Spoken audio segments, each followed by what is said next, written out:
Assalamualaikum warahmatullahi wabarakatuh. Apa kabar pemirsa yang berbahagia? Kami harapkan baik-baik dan selalu dalam lindungan Allah Subhanahu wa Ta'ala. Alhamdulillah pada hari ini kita bertemu kembali dalam acara kita, yaitu Belajar Islam dalam program Masih Tasawuf dalam seri Suluk Tanah Jawa. Dan pada kesempatan kali ini kita akan membahas suatu topik yang menarik, yaitu tilik kubur atau ziarah. Ziarah banyak kita lakukan untuk menziarahi orang tua kita yang sudah wafat atau sanak saudara ataupun teman dan kerabat.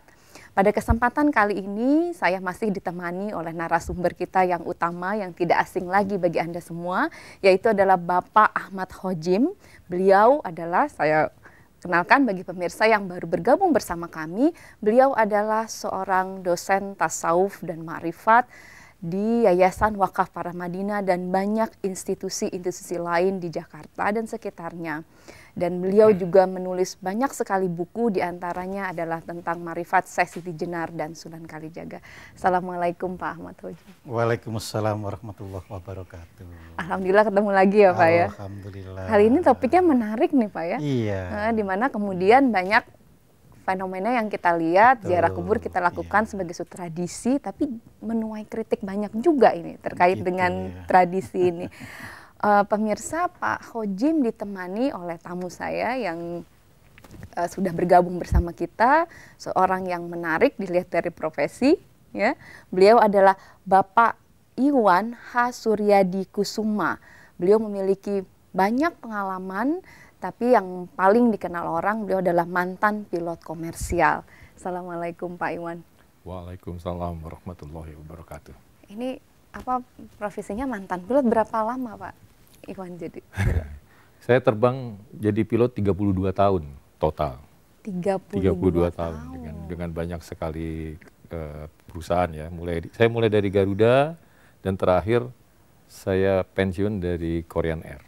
Korean Air itu terakhir. Terakhir tahun 2004. Jadi kalau misalnya naik pesawat terbang ini kan nggak seperti naik transportasi yang lain. Kayaknya ini gimana Pak? 32 tahun rasanya masih sama nggak deg-degannya? Saya sebagai penumpang masih masih bisa landing selamat nggak ya? Gitu. Pilot itu bukan bekerja itu bersenang-senang ya. Gimana maksudnya senang-senang? Loh, sekarang kan di mana-mana dijual itu simulator buat di komputer tuh buat main terbang, game. main game. Bukan main game, main terbang itu seperti terbang gitu. Saking begitunya orang pengen terbang, tapi saya sih tiap hari ngerjain itu. Jadi tiap hari saya main video game terus gitu. Iya, Pak Khojim, kalau misalnya dilihat dari topik kita pada hari ini kan bicara tentang tilik kubur, ya. Tentunya kemudian kita mengunjungi orang yang raganya sudah meninggal atau wafat. Bapak, mungkin saya pikir karena kita nggak punya sayap nih ya Pak Iwan ya, maka kemudian profesi Bapak ini kayaknya dekat-dekat tuh ya. Iya. Apalagi kita melihat banyak ya pemirsa, kalau kita ngelihat tragedi-tragedi dari banyak sekali kecelakaan dari penerbangan. Yang kita dengar kan gitu. Bagi Pak Iwan sendiri sebetulnya makna kematian apa sih bagi seorang pilot pro gitu? Wah, ini kebetulan jadi menarik ya kalau ceritanya gitu, karena istri saya yang pertama dulu itu meninggalnya karena kecelakaan pesawat itu. Dia pramugari dulu di perusahaan penerbangan kita.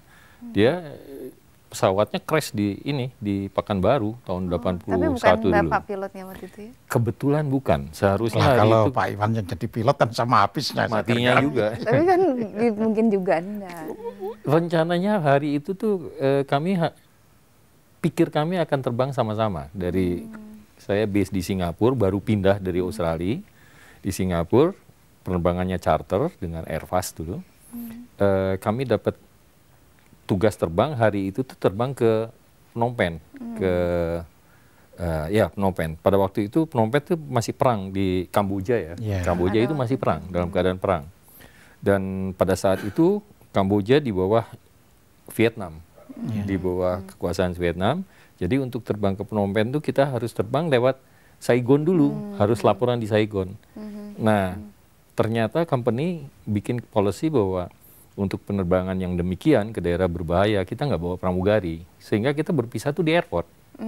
Oh, pada waktu itu Bapak ke Kamboja, sedangkan almarhumah Enggak. Ibu, Dia mau dia kita mau ikut. kita schedule buat terbang di pesawat kami. Tapi waktu di imigrasi dilihat namanya nggak ada. Waktu dicek ternyata memang dia company tidak menschedule pramugari dengan pramugari, sehingga saya yang terbang, dia diterbangkan ke Pekanbaru. Oh, justru yang Pesawatnya crash di ya. Pekanbaru. Jadi ini rupanya caranya Tuhan buat memisahkan ini ya.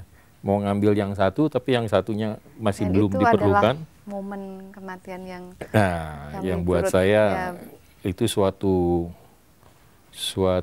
pada waktu itu sih suatu teka-teki, tapi sekaligus juga menjadi jawaban di akhirnya. Iya. Ini menarik, saya tertarik ini untuk menggali lebih dalam, tapi sebelumnya saya mau tanya dulu ke Pak Hojim, sebetulnya hakikat kematian itu seperti apa? Ya, jadi kematian itu sebenarnya kalau dilihat dari sudut hakikat sebenarnya bukan akhir suatu kehidupan. Karena kan kehidupan sendiri itu tidak pernah tersentuh oleh kematian. Akan tetapi hidup itu tidak akan bisa tampak hadir kalau tidak ada raga. Jadi raga itu sebenarnya pakaian. Ya, sedangkan hidup itu kita umpamakan sebagai badan asli yang masih telanjang. Nah, sehingga ketika orang itu melepas pakaian, maka orang itu masih ada. Sedangkan yang dikubur orang itu sebenarnya pakaiannya. Ini dari Pak Hoji mengingatkan saya, Pak Iwan, pada sesi-sesi kita yang lalu ya pemirsa, bahwa kita percaya, khususnya ketika kita membahas Islam atau tradisi kita dari perspektif tasawuf, kita meyakini suatu teori atau suatu aksiom yang penting bahwa segala sesuatu yang berasal dari yang hidup pastilah hidup. Maka kemudian kematian menjadi makna yang harus kita perbaharui maknanya untuk bisa tidak hanya berani untuk mati dengan cara yang baik, tapi juga berani untuk hidup. Pemirsa, jangan kemana-mana, kita akan kembali, tetaplah bersama kami dalam Belajar Islam.